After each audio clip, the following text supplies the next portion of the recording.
ಮತ್ತು 150 ಕೋಟಿಯ ಆಫರ್ ಅಸ್ತ್ರ. ಇಷ್ಟು ದಿನ ವಕ್ಫ್ ವಿಚಾರವನ್ನೇ ಮುಂದಿಟ್ಕೊಂಡು ಆಡಳಿತಾರೂಢ ಕಾಂಗ್ರೆಸ್ ಪಕ್ಷವನ್ನ ಇಕ್ಕಟ್ಟಿಗೆ ಸಿಲುಕಿಸಿತ್ತು ಬಿಜೆಪಿ. ಇದೀಗ ಕಾಂಗ್ರೆಸ್ನ ಕೈಗೆ ಸಿಕ್ಕಿರುವಂತಹ ಈ 150 ಕೋಟಿ ಆಫರ್ನ ಅಸ್ತ್ರವನ್ನ ಪ್ರತಿಪಕ್ಷ ಬಿಜೆಪಿ ಮೇಲೆ ಪ್ರಯೋಗ ಮಾಡೋದಕ್ಕೆ ಕೈಪಡೆ ಸಜ್ಜಾಗಿದೆ. ಕಾಂಗ್ರೆಸ್ಸಿಗೆ ತಿರುಗೇಟು ಕೊಡೋದಕ್ಕೆ ಸಜ್ಜಾದಂತಹ ಕೇಸರಿ ಪಡೆಯನ್ನ ಇಕ್ಕಟ್ಟಿಗೆ ಸಿಲುಕಿಸೋದಕ್ಕೆ ಕಾಂಗ್ರೆಸ್ ಕೈಗೆ ಸಿಕ್ಕಿರೋ ಬ್ರಹ್ಮಾಸ್ತ್ರ. ಅನ್ವರ್ ಮಾಣಿಪ್ಪಾಡಿ ಹೇಳಿಕೆಯೇ ಕಾಂಗ್ರೆಸ್ನ ಕೈಗೆ ಪ್ರಮುಖ ಅಸ್ತ್ರವಾಗಿ ಸಿಕ್ಕಿದೆ.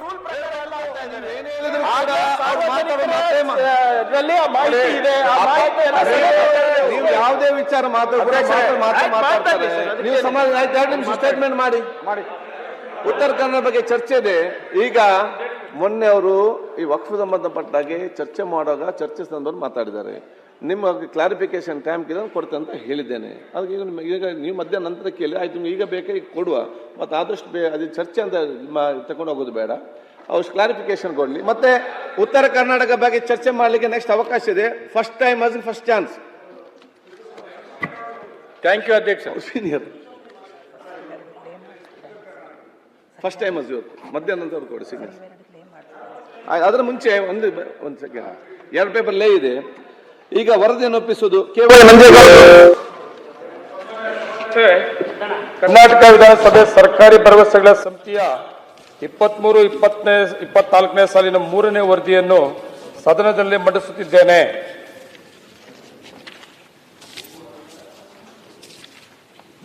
ಮಾನ್ಯ ಈಗ ಮಿಥ್ಯ ಕಾರ್ಯಕಲಾಪಗಳು.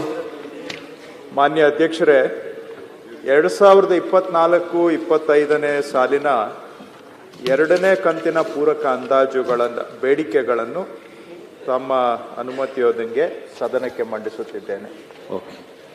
ಈಗ ವಕ್ಫ್ ವಿಚಾರ ಅಧಿವೇಶನ ಶುರುವಾದಾಗಿನಿಂದಲೂ ಕೂಡ ಸದನದಲ್ಲಿ ಪ್ರತಿಧ್ವನಿಸ್ತಾ ಇತ್ತು. ಇದೀಗ ಬಿಜೆಪಿಯನ್ನ ಇಕ್ಕಟ್ಟಿಗೆ ಸಿಲುಕಿಸೋದಕ್ಕೆ ಕಾಂಗ್ರೆಸ್ನ ಕೈಗೆ ಒಂದು ಬ್ರಹ್ಮಾಸ್ತ್ರ ಸಿಕ್ಕಂತಾಗಿದೆ. ಬಿಜೆಪಿ ಕಾಂಗ್ರೆಸ್ಸಿನ ಮಧ್ಯೆ ವಕ್ಫ್ ವಾರ್ ಜೋರಾಗಿದೆ. 150 ಕೋಟಿ ಆಫರ್ ಮಾಡಿದ್ರು ಅನ್ನುವಂತ ವಿಚಾರವನ್ನೇ ಈಗ ಪ್ರಮುಖ ಅಸ್ತ್ರವನ್ನಾಗಿ ಕಾಂಗ್ರೆಸ್ ಇಟ್ಕೊಂಡಿದೆ. ಇದನ್ನ ಬಿಜೆಪಿ ಮೇಲೆ ಪ್ರಯೋಗಿಸ್ತಾ ಇದೆ. ಬಿಜೆಪಿ ವಿರುದ್ಧ ಕಾಂಗ್ರೆಸ್ಸಿಗೆ 150 ಕೋಟಿಯ ಆಫರ್ ಅಸ್ತ್ರ ಸಿಕ್ಕಿದ್ದು ಸದನದಲ್ಲೂ ಕೂಡ ಇದು ಮಾತಿನ ಚಕಮಕಿಗೆ ಕಾರಣವಾಗ್ತಾ ಇದೆ. ಅನ್ವರ್ ಮಾಣಿಪ್ಪಾಡಿ ಹೇಳಿಕೆಯೇ ಕಾಂಗ್ರೆಸ್ಸಿಗೆ ಬ್ರಹ್ಮಾಸ್ತ್ರವಾಗಿದೆ.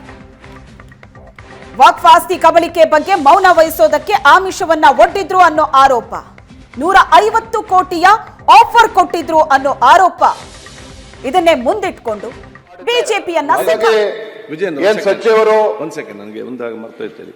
ಈಗ ನಾವು ಇವತ್ತು ಬೆಳಿಗ್ಗೆ 10 ಗಂಟೆಗೆ ಅನಾವರಣ ಕಾರ್ಯಕ್ರಮ ಇತ್ತು.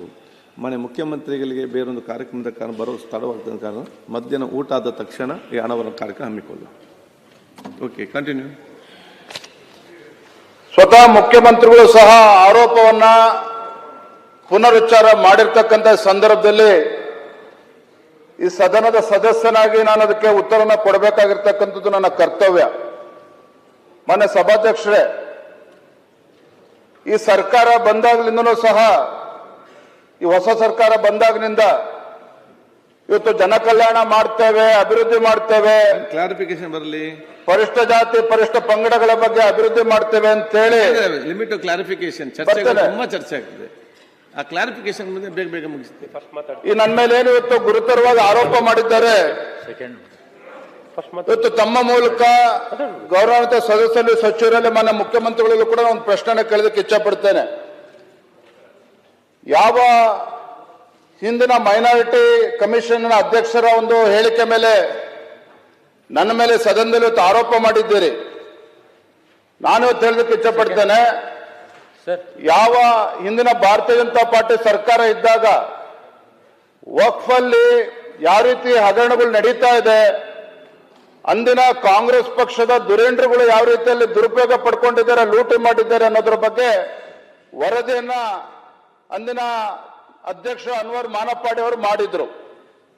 ಆ ವರದಿಯನ್ನ ಕೊಟ್ಟ ನಂತರದಲ್ಲಿ 2000 ಜಗದೀಶ್ ಶೆಟ್ಟರ್ ಅವರು ರಾಜ್ಯದ ಮುಖ್ಯಮಂತ್ರಿಗಳು ಇದ್ದಾಗ ಉಪಲೋಕಾಯುಕ್ತರಿಗೆ ಅದರ ಬಗ್ಗೆ ತನಿಖೆ ಮಾಡೋದಕ್ಕೂ ಕೂಡ ಆದೇಶವನ್ನು ಕೊಟ್ಟಿದ್ರು. ಉಪಲೋಕಾಯುಕ್ತರು ಜಸ್ಟಿಸ್ ಆನಂದ್ ಅವರು ತನಿಖೆ ಮಾಡಿ ಅದರ ವರದಿಯನ್ನ ಮಂಡನೆ ಮಾಡಬೇಕು ಅಂತಕ್ಕಂಥ ಹಂತಕ್ಕೆ ಬಂದಾಗ, ವರದಿಯನ್ನ ಮಂಡನೆ ಮಾಡಿದಾಗ ಏನು 2016 ಮಾರ್ಚಲ್ಲಿ ಉಪಲೋಕಾಯುಕ್ತರು ವರದಿಯನ್ನ ಮಂಡನೆ ಮಾಡ್ತಾರೆ. ವರದಿಯನ್ನ ಮಂಡನೆ ಮಾಡಿದ್ರ ಬಗ್ಗೆ ಸೂಕ್ತ ತನಿಖೆ ಆಗಬೇಕು ಅಂತೇಳಿ ಮನವಿ ಮಾಡಿದಂತ ಸಂದರ್ಭದಲ್ಲಿ ಅಂದಿನ ರಾಜ್ಯ ಸರ್ಕಾರ 2016ರಲ್ಲಿ ಅಂದ್ರೆ ಸನ್ಮಾನ್ಯ ಸಿದ್ದರಾಮಯ್ಯ ರಾಜ್ಯದ ಮುಖ್ಯಮಂತ್ರಿಗಳಿದ್ದಾಗ ಅವತ್ತು ಕರ್ನಾಟಕ ಸರ್ಕಾರ ಒಂದು ತೀರ್ಮಾನ ಮಾಡ್ತದೆ. ಏನ್ ಹೇಳ್ತಾರೆ ಅಂತ ಹೇಳಿದ್ರೆ, ಕರ್ನಾಟಕದ ಅಲ್ಪಸಂಖ್ಯಾತರ ಆಯೋಗದ ಕಾಯ್ದೆ 94ರ ಕಲಂ 10/2ರ ಅಡಿಯಲ್ಲಿ ಆಯೋಗ ಏನು ಶಿಫಾರಸು ಮಾಡಿದೆ, ಈ ಒಂದು ವರದಿಯನ್ನು ಸಲ್ಲಿಕೆ ಮಾಡಿದೆ. ಅಲ್ಪಸಂಖ್ಯಾತ ಆಯೋಗ ಹಿಂದಿನ ಅಧ್ಯಕ್ಷರು ಸರ್ಕಾರಕ್ಕೆ ಸಲ್ಲಿಸಿರುವ ವಿಶೇಷ ವರದಿಯ ಶಿಫಾರಸುಗಳನ್ನು ಸಚಿವ ಸಂಪುಟದ ನಿರ್ಣಯಕ್ಕಾಗಿ ಮಂಡಿಸಲಾಯಿತು. ಕರ್ನಾಟಕ ಅಲ್ಪಸಂಖ್ಯಾತರ ಆಯೋಗದ ಹಿಂದಿನ ಅಧ್ಯಕ್ಷರು ಸರ್ಕಾರಕ್ಕೆ ಸಲ್ಲಿಸಿರುವ ವಿಶೇಷ ಮನವಿಯ ಶಿಫಾರಸುಗಳನ್ನು ದಿನಾಂಕ 3/3/2016ರಂದು ನಡೆದ ಸಚಿವ ಸಂಪುಟ ತಿರಸ್ಕರಿಸಿದೆ. ಇವತ್ತು ಸಿದ್ದರಾಮಯ್ಯನವರು ಹೇಳ್ತಾರೆ, ಮುಖ್ಯಮಂತ್ರಿಗಳು ಹೇಳ್ತಾರೆ, ಏನು ನನ್ನ ಮೇಲೆ ಆರೋಪ ಬಂದಿದೆ ಅಂತೇಳಿ ಇವತ್ತು ಸಿಬಿಐ ತನಿಖೆ ಮಾಡಿಸ್ಲಿ ಪ್ರಧಾನಮಂತ್ರಿ ಮೋದಿ ಅವರು ಹೇಳಿ ಎನ್ನುವ ಮಾತನ್ನ ಮುಖ್ಯಮಂತ್ರಿಗಳನ್ನೇ ಉಲ್ಲೇಖ ಮಾಡಿದ್ದಾರೆ. ಒಂದು ಸಂತೋಷ ತರ್ತಕ್ಕಂಥ ಸಂಗತಿ ಅಂತ ಹೇಳಿದ್ರೆ, ಈ ನಾಡಿನ ಗೌರವಾನ್ವಿತ ಮುಖ್ಯಮಂತ್ರಿಗಳಿಗೆ central bureau of investigation CBI ಬಗ್ಗೆ ಬಹಳ ವಿಶ್ವಾಸ ಬಂದಿರತಕ್ಕಂಥದ್ದು ತುಂಬಾ ಸಂತೋಷ ತರ್ತಕ್ಕಂಥ ವಿಚಾರ. ಆದ್ರೆ ಇದರ ನಡುವೆ ನಾನು ಇವತ್ತು ರಾಜ್ಯದ ಮುಖ್ಯಮಂತ್ರಿಗಳಿಗೆ ನಾನು ಮಾತನಾಡಲಿಕ್ಕೆ ಇಚ್ಛಪಡ್ತೇನೆ, ಸವಾಲನ್ನು ಕೂಡ ಹಾಕ್ತಾ ಇದ್ದೇನೆ. ಇವತ್ತು ನನ್ನ ಮೇಲೆ ಇವತ್ತೇನು 150 ಕೋಟಿ ಇವತ್ತು ಆರೋಪ ಮಾಡಿದ್ದಾರೆ, ಅದ್ರ ಬಗ್ಗೆನೂ ಕೂಡ ತನಿಖೆ ಆಗಲಿ. ಜೊತೆಗೆ ಇವತ್ತೇನು ಅನ್ವರ್ ಮಾನಪ್ಪಾಡಿ ಇಂದಿನ ಚೇರ್ಮನ್ ಕೊಟ್ಟಿರ್ತಕ್ಕಂಥ ವರದಿಯ ಮೇಲೆ ಉಪಲೋಕಾಯುಕ್ತರೇನು ತನಿಖೆ ಮಾಡಿ ಅವರು ಕೂಡ ವರದಿ ಸಲ್ಲಿಸಿದ್ದಾರೆ. ಆ ವರದಿ ಬಗ್ಗೆನೂ ಕೂಡ ಸದನದಲ್ಲಿ ಚರ್ಚೆ ಆಗಿ ಅದನ್ನು ಕೂಡ ಸಿಬಿಐ ತನಿಖೆ ಕೊಡ್ಲಿ. ಅದರ ಜೊತೆಗೆ ಏನು ಪಾಪ ಮುಖ್ಯಮಂತ್ರಿಗಳು ನಿನ್ನೆ ನನ್ನ ಬಗ್ಗೆ ಏನು ಹೇಳಿಕೆ ಕೊಟ್ಟಿದ್ದಾರೆ, ಅವ್ರ ಬಗ್ಗೆ ನನಗೆ ಆಕ್ರೋಶ ಇಲ್ಲ, ಕೋಪ ಇಲ್ಲ. ಇವತ್ತೇನು ಮುಖ್ಯಮಂತ್ರಿಗಳು ಸಹ ನನ್ನ ಮೇಲೆ ಆರೋಪವನ್ನು ಹೊರಿಸಿದ್ದಾರೆ, ಅದ್ರ ಬಗ್ಗೆ ನನಗೆ ಆಕ್ರೋಶ ಇಲ್ಲ. ಅದರ ಬದಲಾಗಿ ಮುಖ್ಯಮಂತ್ರಿಗಳ ಬಗ್ಗೆ ನನಗೆ ಅನುಕಂಪ ಬರ್ತಾ ಇದೆ. ಹಗರಣಗಳ ಸರಮಾಲೆಯಲ್ಲಿ ಸಿಲುಕಿ ಹಾಕಿಕೊಂಡಿರ್ತಕ್ಕಂಥ ಮುಖ್ಯಮಂತ್ರಿಗಳು ತಮ್ಮ ಕುಟುಂಬವತ್ತು ಮೂಢ ಹಗರಣದಲ್ಲಿ ಒಂದ್ ನಿಮಿಷ ಮಾನ್ಯ, ನಾನು ಈಡಾಗಿಲ್ಲ, ಮನ ಸಭಾಕೀಯ ಭಾಷಣ ಬೇರೆ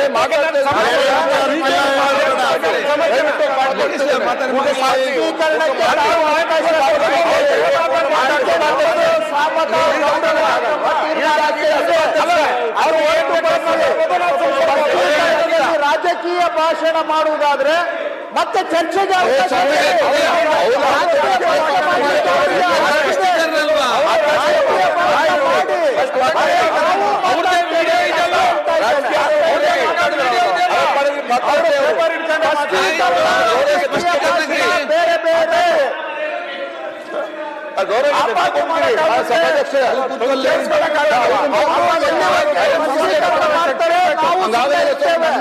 ಮಾಡಿದ್ದಾರೆ.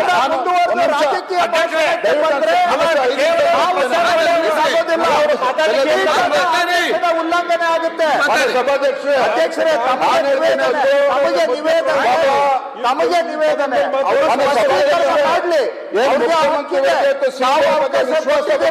ಸರ್ಕಾರ ರಾಜಕೀಯ ಭಾಷಣ ಅದನ್ನು ಕೂಡ ಸಿಬಿಐ ತನಿಖೆ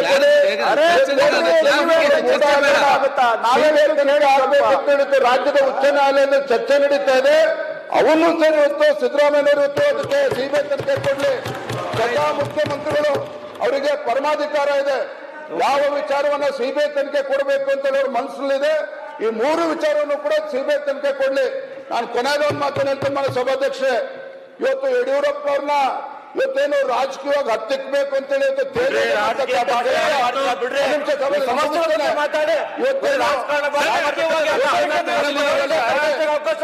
ಯಾರು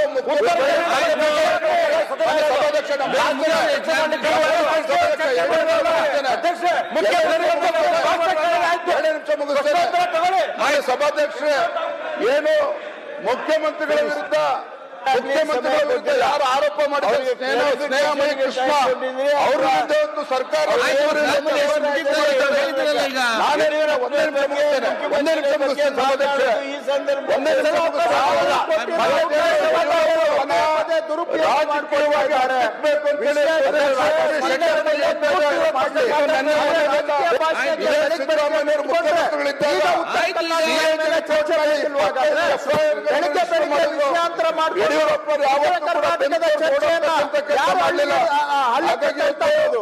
ಕೋವಿಡ್ ತನಿಖೆ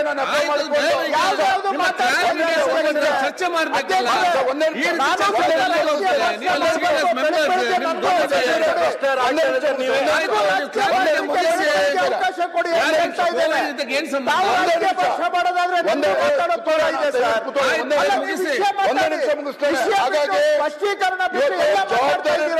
ಸಚಿವರು ಆರೋಪ ಮಾಡಿದಾಗ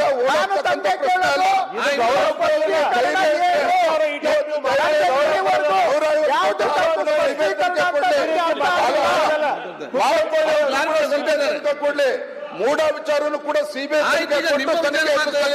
ಮಾಡ್ಲಿ, ಆರೋಪ ಮಾಡಿ ಇಟ್ಟಂಡ್ರೆ ಮಾಡ್ತಕ್ಕಂಥ ಕೆಲಸ ಮಾಡಕ್ಕಲ್ಲ ಸದನ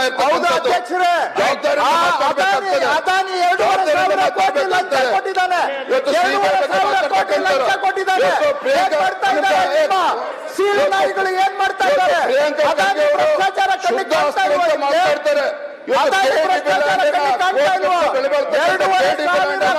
ವಾಪಸ್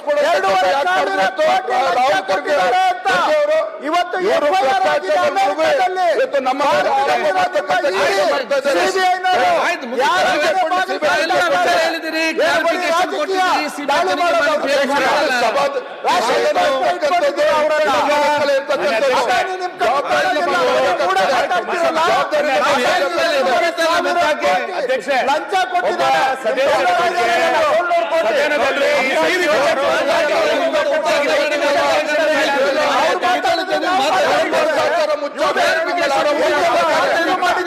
ಕೊಟ್ಟು ಇವತ್ತು ಏನ್ ಸಂಬಂಧ? ಅಲ್ಲ ಸರ್ ಅಧ್ಯಕ್ಷರೇ, ರಾಜ್ಯದ ಅಧ್ಯಕ್ಷರು ವಿಜಯೇಂದ್ರ ಅವರ ಮೇಲೆ ಸನ್ಮಾನ್ಯ ಸಚಿವರಾದಂತ ಪ್ರಿಯಾಂಕಾ ಅವರು ಆಪಾದನೆ ಮಾಡಿದ್ರು. ಅವರು ಹೇಳಿದ್ರು ನಾನು ಸುಮ್ನೆ ಆಪಾದನೆ ಮಾಡಿಲ್ಲ, ಪತ್ರಿಕೆ ನೋಡಿ ಅಂತ ಹೇಳಿದ್ರಿ. ಪತ್ರಿಕೆ ಆಗ್ಲಿ ಏನೇ ಆಗ್ಲಿ ಮಾಡ್ಬೇಕಾದ್ರೆ ತಮ್ಗೆ ನೋಟಿಸ್ ಕೊಡ್ಬೇಕು. ಸದನದಲ್ಲಿ ಸದಸ್ಯರು ಮಾಡಿಲ್ಲ. ಇವೆಲ್ಲ ಕಡೆ ನಾನು ಹೇಳುವಂತದ್ದು ಚರ್ಚೆ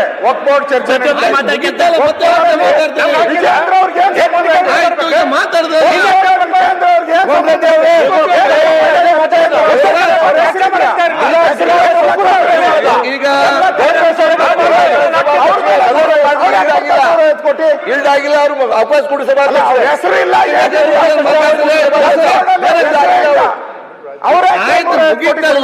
ಮತ್ತೆ ನೀವು ನನ್ನ ಹಾಕಿ ನಾನು ಉತ್ತರ ಕೊಡ್ಲಿಕ್ಕೆ ಈಗ ಮಾತಾಡ್ತಾರೆ, ಕ್ಲಾರಿಫಿಕೇಶನ್ ಕೊಟ್ಟಿದ್ದಾರೆ.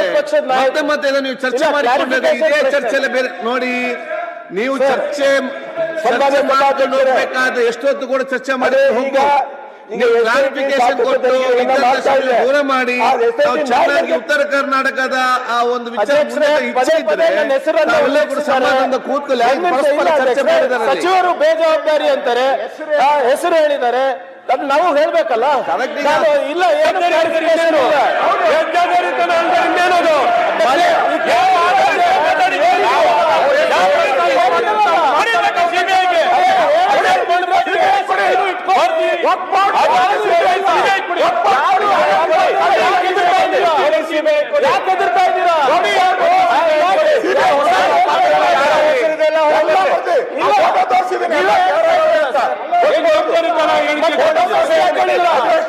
ಬರ್ಲಿ ಮಾನ್ಯ ದಮ್ಮಿದ್ರೆ ಕೊಡಿ ಸಿಬಿಐ ಮಾನ್ಯ ಸಭಾಧ್ಯಕ್ಷರೇ, ನೀವು ತಂದಿದ್ದ ಆಧಾರ ಮಾನ್ಯ ಸಿಬಿಐಗೆ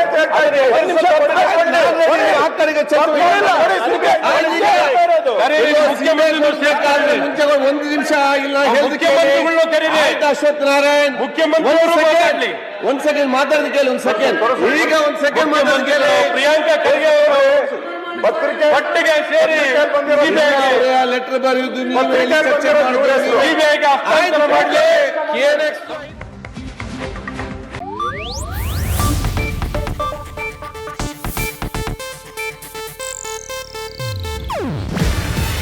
ಇದು ಏಷ್ಯಾನೆಟ್ ನ್ಯೂಸ್ ನೆಟ್ವರ್ಕ್ ಪ್ರಸ್ತುತಿ.